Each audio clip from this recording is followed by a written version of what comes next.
Ganito pala ang itsura ng pangarap kapag malapit ng mapigtas.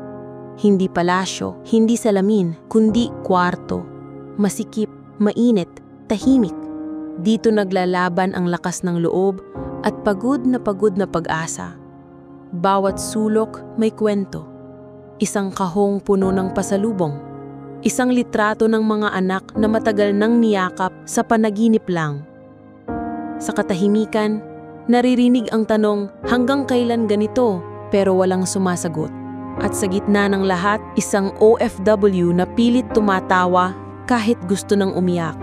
Bahala na si Batman.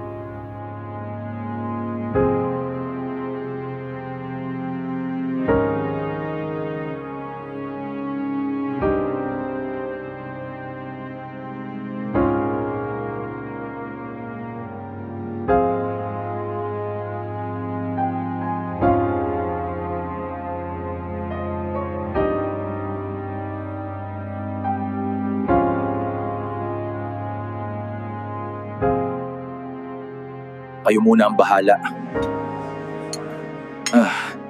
May problema din ako ngayon. Sa dami ng mga pagsubok, piliin nating lumapit at kumapit sa itaas. Hindi sa swerte, hindi sa bahala na. Huwag nating ipagwalang bahala ang mga hamon sa buhay dahil ang tunay na lakas ay galing sa pananampalataya, hindi sa tsamba.